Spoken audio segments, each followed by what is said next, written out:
और संकल्प एकेडमी में सभी लोगों को एक बार फिर से स्वागत है।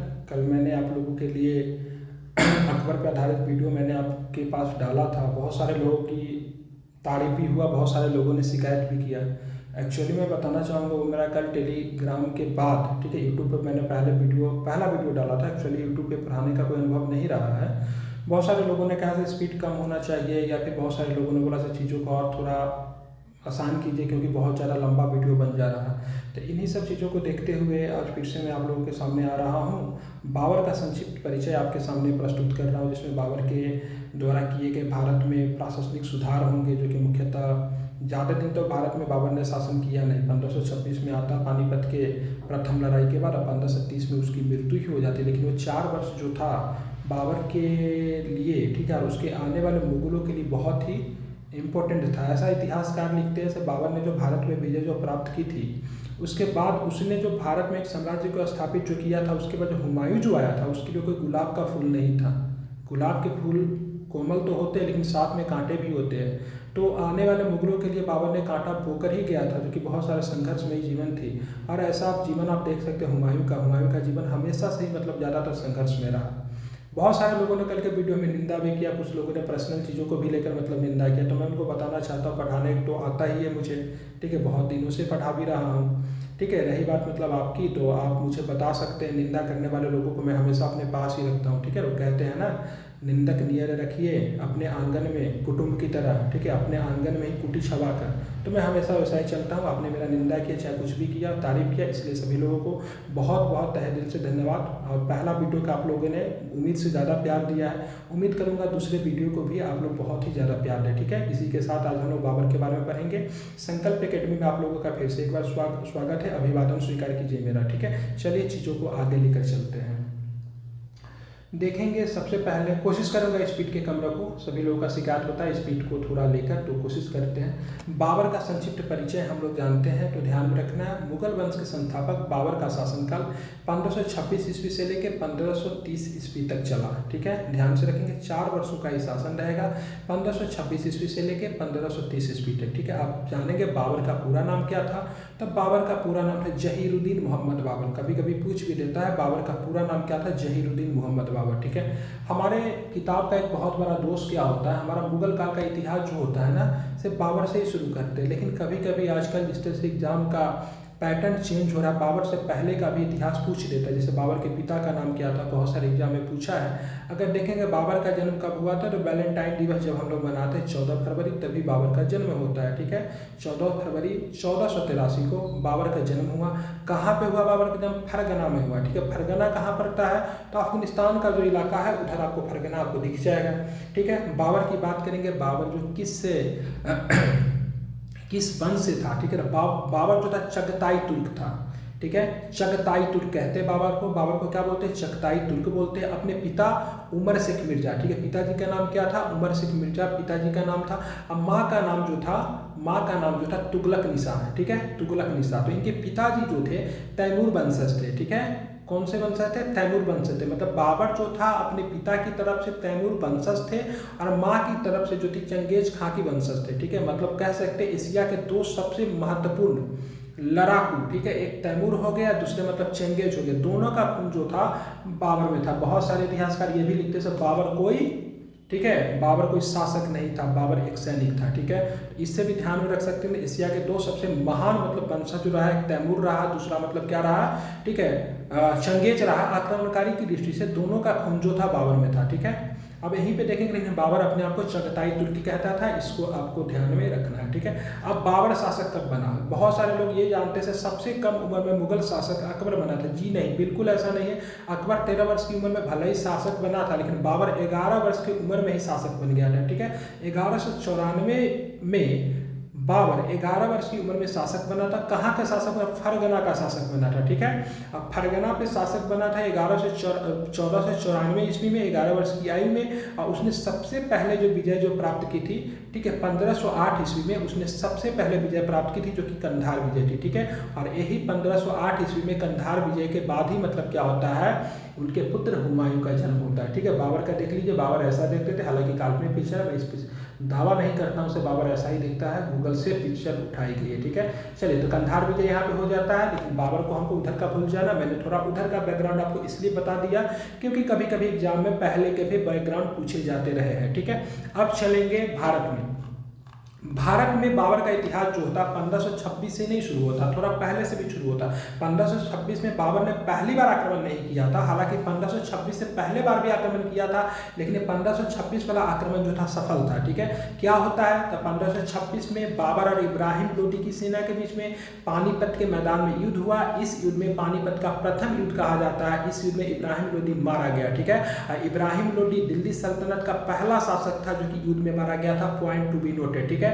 बहुत जरूरी रहेगा आपके लिए, ठीक है, बहुत जरूरी रहेगा आपके लिए याद करना। से दिल्ली सल्तनत के उस पहला शासक का नाम बताइए जो कि मतलब क्या पानीपत के युद्ध भूमि में मारा गया था, तो कौन हो जाएंगे आपके, इब्राहिम लोदी साहब हो जाएंगे, ठीक है। कुछ इंपॉर्टेंट फैक्ट जो रहेगा वो मैं आपको याद कराते हुए चलूंगा। अगर आपसे पूछेगा, ठीक है, किस युद्ध में, ठीक है, किस युद्ध में आप देखोगे से किस युद्ध में, ठीक है, मुगल सम्राट मतलब मुगल शासक का सत्ता कहाँ में हुआ, तो पानीपत का प्रथम युद्ध था, ठीक है। किस युद्ध में दिल्ली सल्तनत समाप्त हो गई, ठीक है, तो पानीपत के प्रथम युद्ध में दिल्ली सल्तनत समाप्त हो जाती है। यहाँ से मुगलों का शासन मतलब क्या होता है, प्रारंभ होता है, ठीक है। ध्यान में, भारतीय इतिहास का प्रमुख युद्ध था ये, ठीक है। इसके पश्चात ही भारत में मुगल सत्ता की स्थापना हुई, ठीक है। इसको जरा सभी लोग ध्यान में रखेंगे, ठीक है। आप देखेंगे बाबर कौन सी उपाधि लेना शुरू किया, ठीक है। आप देखेंगे इसने अपनी सेना में तोप शामिल की। जो पूर्व के सुल्तान हुआ करते थे वो मिर्जा की उपाधि धारण करते थे, किंतु इसने बादशाह की उपाधि मतलब लेना शुरू किया। इसने बादशाह की उपाधि ली, ठीक है। आप देखेंगे इसके पिताजी, ठीक है, इनके पिताजी का उपाधि क्या था, उमर शेख मिर्जा, ठीक है। तो मिर्जा की उपाधि धारण करते थे, लेकिन बाबर जो था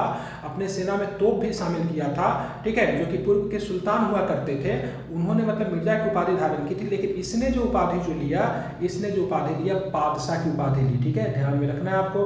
बाबर कैसा था, तो बाबर सुन्नी मुसलमान था, ठीक है। उसने कुछ समय के लिए शिया मत भी स्वीकार किया था ईरान के शाह से सहायता प्राप्त करने के लिए। आप देखेंगे यहाँ पे दिक्कत क्या था ना, ज्यादातर मुगल जो था सुन्नी इस्लाम को फॉलो करता था। मैं कल के वीडियो में बात किया था, अकबर खुद ही मतलब सुन्नी इस्लाम को फॉलो करता था, लेकिन मैंने कल बताया था इनके बारे में, किनके बारे में बताया था, बैरम खान के बारे में। बैरम खान जो थे शिया मत के था, ठीक है। कुछ समय के लिए बाबर ने भी क्या किया था, शिया मत को अपना लिया था। शिया मत को अपनाने के पीछे कारण क्या था, ईरान का जो शाह जो थे ना, ईरान के शासक को शाह बोलते हैं, ठीक है, याद करेंगे, ठीक है। तो ईरान के जो शासक शाह से सहायता प्राप्त करने के लिए बाबर ने मतलब क्या किया था, कुछ समय के लिए शिया मत को मतलब स्वीकार कर लिया था, ठीक है। ध्यान में रखेंगे। अब देखेंगे भारत पे आक्रमण करने से पहले क्या बाबर आराम कर रहा था, बिल्कुल नहीं आराम कर रहा था। भारत पे आक्रमण करने से पहले बाबर जो था बहुत सारे जगहों पे आक्रमण किया, जैसे कि से बात करें जो कि मुख्यतः अफगानिस्तान का ही क्षेत्र हुआ करता है, ठीक है। आप यहाँ पे देखेंगे, यहाँ पे मैंने आपको बताया है जैसे कि भारत पे आक्रमण करने से पूर्व काबुल पे, कंधार पे और समरकंद आदि पे विजय प्राप्त कर चुका था। जब उधर जब मिडिल ईस्ट के जब चीज़ों को जब कवर कर लिया बाबर, तो भारत में तब ये आता है, ठीक है। मैंने यहाँ पे पानीपत का प्रथम युद्ध का पिक्चर लगा दिया जो कि किसी लेखक के किसी चित्रकार के द्वारा बनाया गया, आप लोग देख सकते हैं, अच्छा लगेगा आपको, ठीक है। बाबर की आत्मकथा की बात करेंगे तो बाबर की आत्मकथा, ठीक है, बाबर ने खुद लिखी, ठीक है। आत्मकथा जाहिर सी बात है जिस व्यक्ति को होता है खुद ही लिखती है, ठीक है। और आत्मकथा में उसने लिखा है कि जब मैंने हिंदुस्तान विजिट किया उस समय हिंदुस्तान में 5 मुसलमान शासकों तथा 2 काफिर बादशाहों का शासन था, ठीक है। जब हिंदुस्तान में जब आते हैं तो यहाँ पे 5 मुसलमानों का शासक था। काफिर किसके लिए शब्द हुआ है, तो काफिर मतलब उसके लिए शब्द हुआ जो कि मुसलमान नहीं थे, डेट मीन हिंदू को मतलब यहाँ पे काफिर कहा गया है, ठीक है। ध्यान में रखेंगे ये 5 मुसलमान शासक जो थे कहाँ कहाँ पे रूल करते थे, ठीक है। दिल्ली, जाहिर सी बात है दिल्ली सुल्तनत था होगा, गुजरात में, ठीक है, बेगरा वगैरह का शासन था।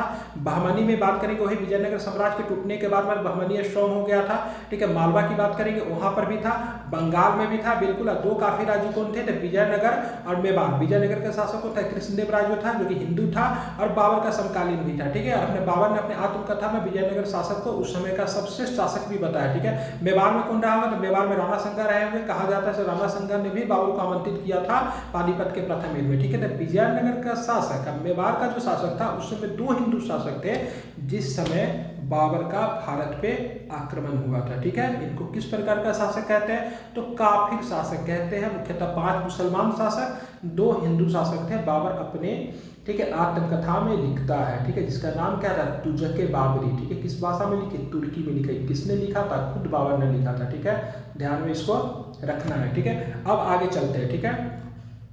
पानीपत की लड़ाई से पहले बाबर ने भारत पे कितनी बार आक्रमण किया। जाहिर सी बात है, पानीपत की लड़ाई जो था भारत में उसकी पहली लड़ाई नहीं थी, भारत पर पहले वो आक्रमण किया था लेकिन असफल रहा था, ठीक है। तो देखेंगे आप, पानीपत की लड़ाई से पहले भारतीय क्षेत्रों पे बाबर ने 4 बार आक्रमण किया। कितने बार आक्रमण किया भाई साहब, 4 बार आक्रमण किया। भारत जो होता बाबर जो होता खैबर प्रदेश से होकर भारत आया और सबसे पहली बार उसने 1519 ईस्वी में भारत पर आक्रमण किया था। कब किया था, 1519 में सबसे पहले बार आक्रमण किया था। पूछेगा भारत पे कितनी बार आक्रमण किया, तो 4 बार आक्रमण किया था, जिसमें से सफलतम आक्रमण जो था 1526 का था। अब पहला बार आक्रमण किया था 1519 में आक्रमण किया था, ठीक है, ध्यान में रखेंगे। अब जो है पानीपत का थोड़ा प्रथम युद्ध के बारे में थोड़ा चीज़ों को जान लेते हैं, बहुत ज़्यादा आपके लिए इंपॉर्टेंट रहेगा। देखिए, पानीपत का प्रथम युद्ध में बाबर ऐसा ही नहीं होगा, तो कहते हैं ना, घर का दुश्मन लंका वेदी, ठीक है, घर का वेदी लंका, कुछ होता नहीं पता, ठीक है, देख लीजिएगा आप लोग, ठीक है।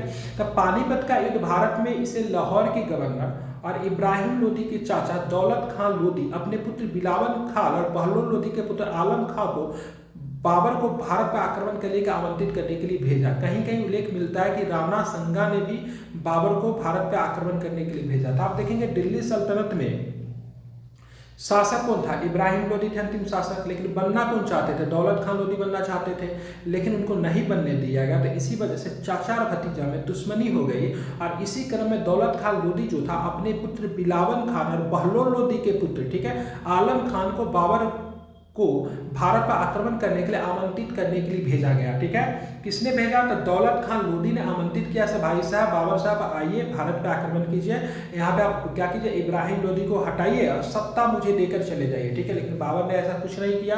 बाबर क्या करता है, इब्राहिम लोदी को पराजित भी करता और सत्ता भी अपने पास रख लेता है। दौलत खान लोदी को मिलता क्या है, तो अंतिमतः कुछ नहीं मिलता। कहीं कहीं ये भी चर्चा मिलता है, तो राणा संगा ने भी भारत पे मतलब क्या किया था, ठीक है, भारत पे, ठीक है, आक्रमण करने के लिए, ठीक है, आमंत्रित किया था। किसे, तब बाबर को, ठीक है। आप देखेंगे पानीपत का जो प्रथम युद्ध था अपने आप में इंपॉर्टेंट क्यों है, ठीक है, बड़ा इंपॉर्टेंट रहेगा पानीपत का प्रथम युद्ध। देखेंगे पानीपत का प्रथम युद्ध बाबर ने अपने 12,000 सैनिकों के सहयोग से इब्राहिम लोदी की सेना को बहुत बुरी तरह से परास्त किया, ठीक है। इस युद्ध में उसने अपनी प्रसिद्ध तुलगुमा युद्ध नीति और तोप खाने का प्रयोग किया। इस युद्ध की खुशी से बाबर ने काबुल वासियों को एक एक सिक्का उपहार में दिया और अपनी सुदारता के कारण बाबर ने कलंदर की उपाधि धारण की, ठीक है। तो पानीपत के प्रथम युद्ध में पूरा दिल्ली सल्तनत का सेना एक तरफ और बाबर के 12,000 सैनिक एक तरफ, ठीक है। उसने मतलब क्या किया, नए युद्ध पद्धति का प्रयोग किया जिसको बोलते थे तुलगमा युद्ध नीति, और इसी युद्ध में बाबर ने क्या किया था, तोप खाना का प्रयोग किया, ठीक है। और तोप खाना का प्रयोग करने का तोपची जो बुलाया था ना, तोपची कहाँ से बुलाया था, द ग्रेट टर्किश इंपायर जो था, जो कि मतलब कहाँ पे था, तुर्की में रूल करती थी, ऑटोमन इंपायर जिसको हम लोग बोलते थे। तो वहाँ का विस्तृत, वहाँ का मतलब जो बेहतरीन जो काबिल लोग जो थे, जो कि तोप चलाना जानते थे, उनको बुलाया गया था, ठीक है। बाबर जो था इस युद्ध में तोप खाने का प्रयोग किया। हालांकि तोप खाना व्यापक स्तर पे इस युद्ध में प्रयोग किया गया था, लेकिन आप दिल्ली सल्तनत में जाएंगे ना, तो बहमनी और वहाँ पे विजयनगर साम्राज्य का जो युद्ध जो हुआ था, वहाँ पर भी मतलब बारूद का प्रयोग किया गया था, ठीक है। लेकिन बाबर ने इसको व्यापक और बहुत ही बृहद स्तर पर मतलब पानीपत के युद्ध में मतलब क्या किया, तो इसका मतलब प्रयोग किया, ठीक है। और बाबर क्या होता है, इस युद्ध में जीत जाता है और उसने क्या किया, काबुल के प्रत्येक नागरिक को एक एक मतलब चांदी का सिक्का दिया, मुझे भी दिया था, ठीक है। और इसी के कारण मतलब बाबर ने अपने आप को उदार कहला, भाई साहब हम काफी उदार हैं, हम काबुल के प्रत्येक नागरिक को मतलब क्या कर रहे हैं, एक चांदी को सिक्का दे रहा है। इस वजह से खुद को मतलब क्या से बोला, भाई साहब मैं क्या हूँ, कलंदर हूँ, ठीक है। और ये चांदी का सिक्का जो आपको जो दिया गया, तो चांदी का सिक्का क्या है आप लोग बताएंगे मुझे कमेंट में, ठीक है। चलो मैं ही बता देता, उसको शाहरुख कहते थे। क्या कहते थे, शाहरुख कहते थे, ठीक है, याद करेंगे, ठीक है, बहुत इंपॉर्टेंट रहेगा, ये पूछता है सिक्के से, क्वैन से बहुत सारे प्रश्न आते हैं। अपनी विजय के बाद बाबर ने 27 अप्रैल 1526 ईस्वी को दिल्ली में मुगल वंश के संस्थापक के रूप में अपना राज्य अभिषेक करवाया, ठीक है, ध्यान में रखेंगे इसको। अब पानीपत के युद्ध के समय भारत की राजनीतिक शक्ति अफगानों और राजपूतों में बटी थी। मैं पहले बता, अफगान और राजपूत पहले से यहाँ पे हावी थे, पता होना चाहिए। अब बिहार में भी जाएंगे तो अफगान वंश की स्थापना हो चुकी थी। इस समय कौन हो जाएंगे, लोहान वंश के शासक बहार खान लोहानी, जो कि शेर खान सूरी से पहले थे, ठीक है। तो मतलब अफगान थे यहाँ पे, और राजनीतिक शक्ति जो थी इन्हीं के अधिकार के उद्देश्य से बाबर ने खानवा और घाघरा का युद्ध लड़ना पड़ा। ठीक है, पानीपत की लड़ाई लड़कर दिल्ली सल्तनत को इन्होंने समाप्त कर दिया, लेकिन यहाँ पर अफगाना राजपूतों को समाप्त करने के लिए इनको खानवा और घाघरा का युद्ध लड़ना इनके लिए बड़ा जरूरी हो जाएगा। ठीक है, आप देखेंगे बाबर की तुलगमा नीति क्या थी। ठीक है, देखिए तुलगमा नीति, तुलगमा के अंतर्गत सेनाएं तीन ओर से आक्रमण करती थी। आप देखेंगे पहले जो लड़ाई जो होता था आमने सामने की लड़ाई होता था ना, पहले की जो लड़ाई जो होती थी आमने सामने की लड़ाई होती थी। अब नहीं, आमने सामने से आप लड़ रहे हो, कोई सेना आपको पीछे से आके भी मार रही है, ठीक है, फिर अगल बगल से आके मार रही है, तो यहाँ पे जो दुश्मन का जो सेना जो होता था उनको संभलने का मौका नहीं मिलता था। तो इस नीति का बाबर ने प्रयोग किया तुलगमा नीति, जिसमें तुलगमा नीति के अंतर्गत सेनाएं तीन ओर से आक्रमण करती थी। ठीक है, अभी तक आप लोग तुलगमा नीति का प्रयोग पढ़ा, लेकिन ये किस तरीके से होता था इसके बारे में आप लोग नहीं जानते। ठीक है, तो बाबर मुख्यतः क्या करेंगे, सबसे पहले पानीपत की लड़ाई लड़ेगी, उसके बाद खानवा का युद्ध लड़ेंगे। ठीक है, खानवा का युद्ध क्या इंपॉर्टेंट है, मैंने पहले ही बता दिया, भारत में राजपूत शक्ति भी थी। ठीक है, दो काफी राज्य का चर्चा भी किया था, जिसमें से व्यवहार था विजयनगर साम्राज्य था, लेकिन विजयनगर साम्राज्य तो दक्षिण में थे, बाबर उसे क्यों उछले, उनको नॉर्थ इंडिया में अपने शासन को स्थापित करना था, तो इसके लिए उनको खानवा का युद्ध लड़ना पड़ा।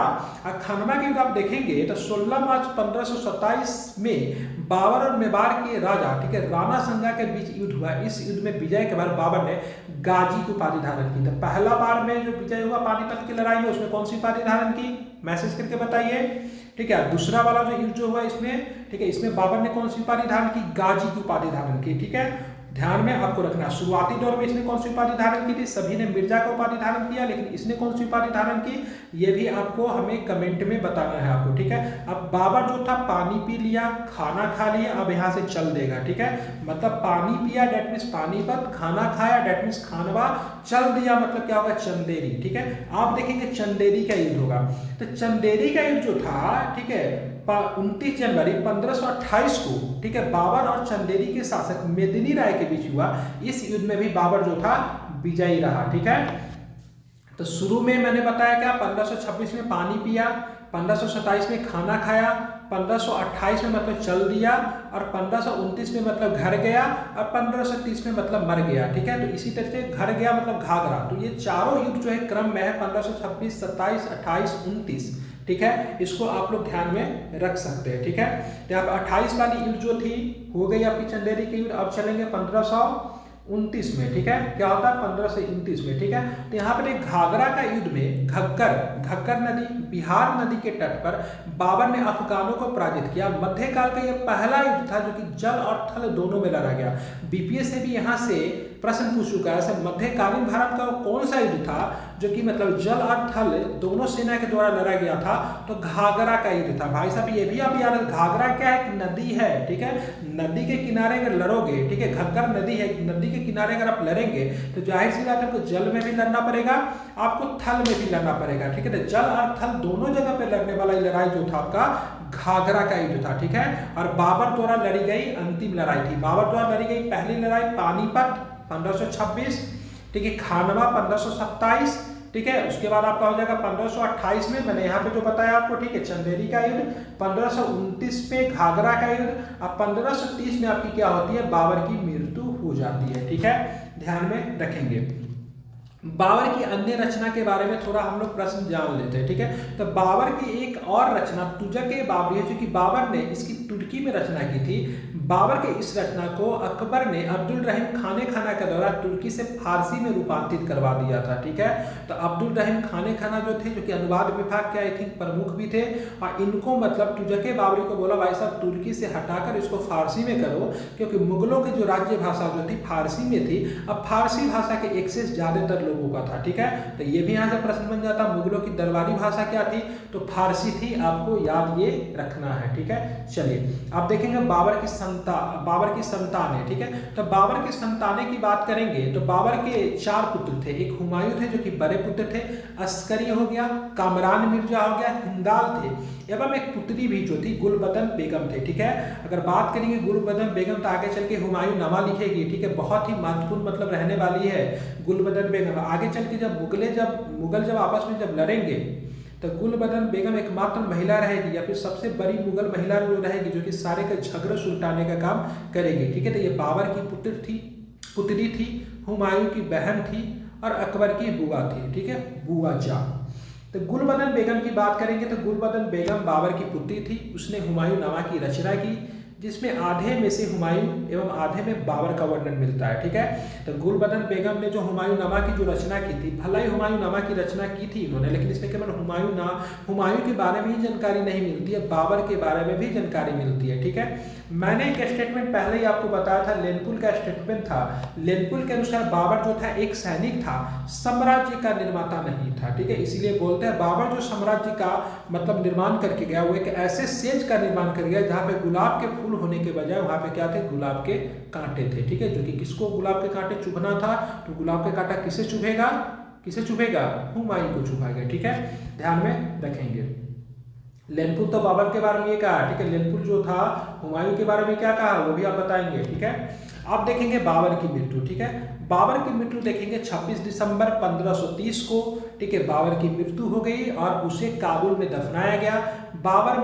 बाबर ने हुमायूं को अपना उत्तराधिकारी नियुक्त किया। ठीक है, करमान मिर्जा और हिंदाल वगैरह जो थे ना, वो काबुल की तरह ही रह जाते, भारत में नहीं आते। ठीक है, भारत में कौन आएगा, तो भारत में हुमायूं आएगा। ठीक है, अब भारत में मतलब बाबर का उत्तराधिकारी कौन था, तो उत्तराधिकारी हुमायूं था। ठीक है, यहाँ पे उत्तराधिकारी की लड़ाई भी होती है, लेकिन फलता जो था, ठीक है, हुमायूं को ही भारत का सत्ता दे दिया। हुमायूं से एक प्रश्न और भी आता है। ठीक है, पिता के मृत्यु के बाद अपने भाइयों में सत्ता का बंटवारा करने वाला कौन व्यक्ति था, हुमायूं था। ठीक है, हुमायूं जो था अपने भाइयों के प्रति बहुत ही मतलब सहनशील था। ठीक है, भाइयों ने इसके साथ बहुत ही गलत किया। जब यहाँ पे शेरशाह सूरी से जब सत्ता से जब इनको हटा दिया जाता है, तो भाइयों से जब मदद मांगने जब जाते हैं, तो भाई ने सरासर बोला कि भाई साहब मैं आपको कोई भी मदद करने वाला नहीं हूँ। तब जाकर हुमायूं के यहाँ तो गुस्सा जाता है, अपने भाई हिंदाल और कमरान पे मतलब आक्रमण करता है। ठीक है, लेकिन शुरुआती दौर में एक ऐसा शासक था जिसने अपने भाइयों के साथ मतलब सत्ता की मतलब बंटवारा किया था। ठीक है, अगर नहीं चाहता तो नहीं करता, लेकिन बाबर को इसने प्रॉमिस किया था कि तुम अपने भाइयों में सत्ता का बंटवारा करोगे,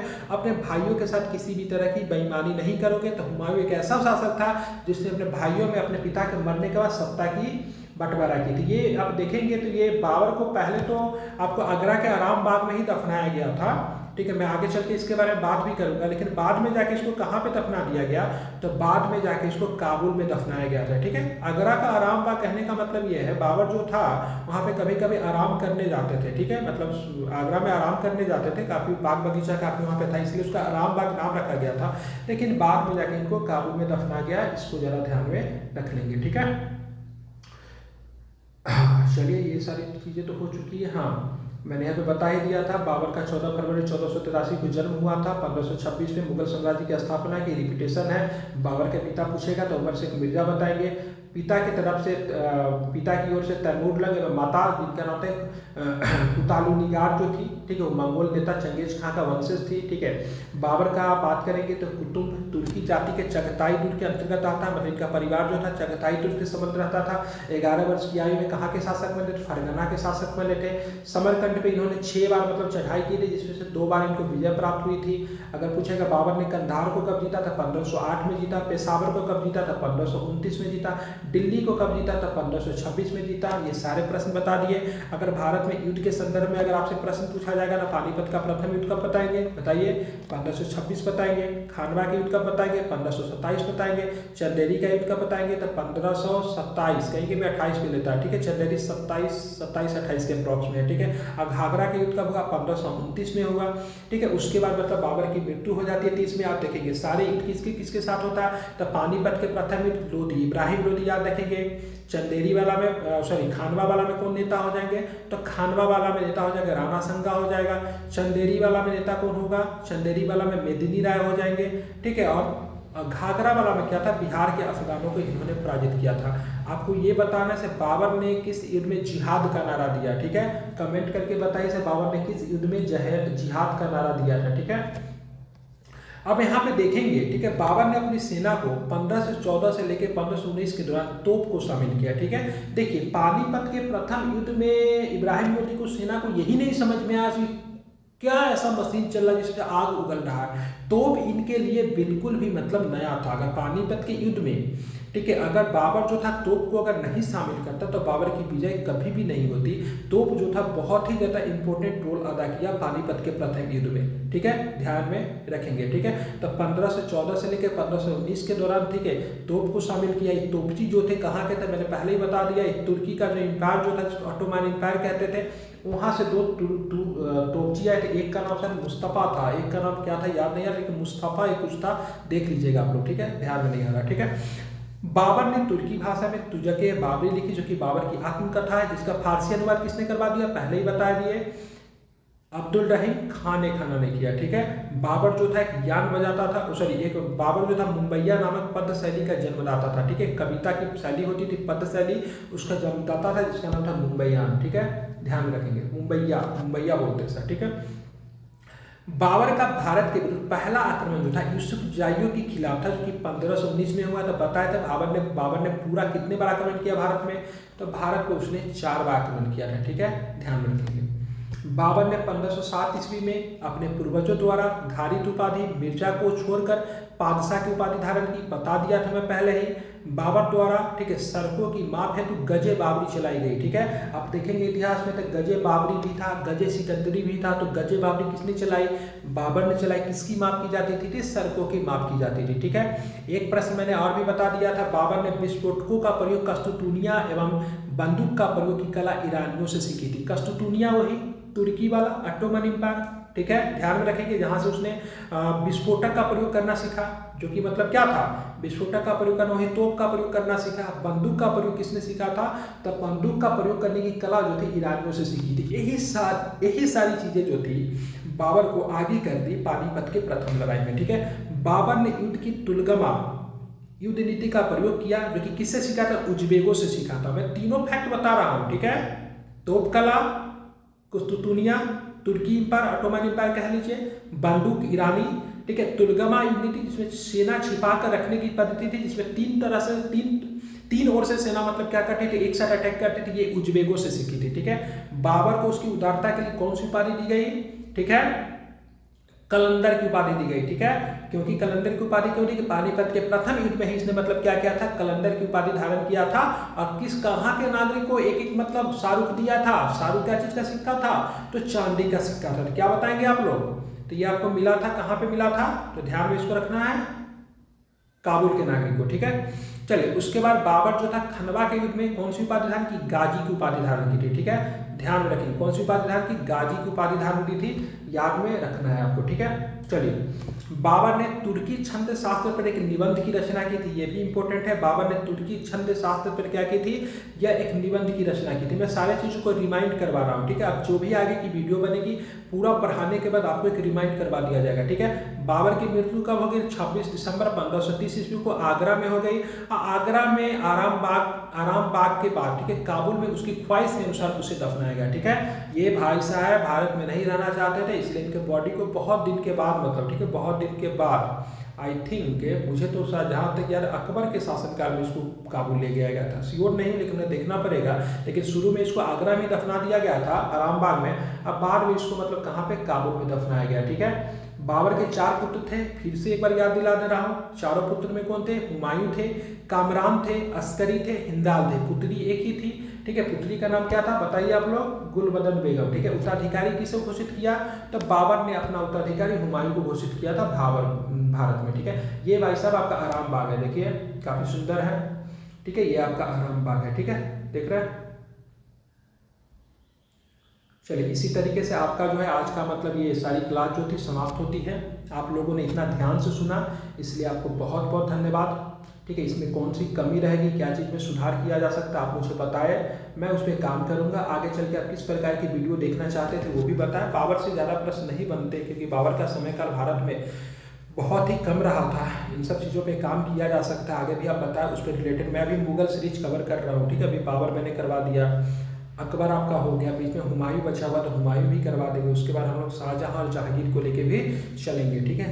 कुछ भी कमी रह गया तो बताएं, हम लोग उसको सुधार करेंगे। टेलीग्राम पे आप हमें मैसेज कर सकते हैं, और इसका पीडीएफ जो है आपको टेलीग्राम के होमवर्क चैनल में ही मिल जाएगा, ठीक है।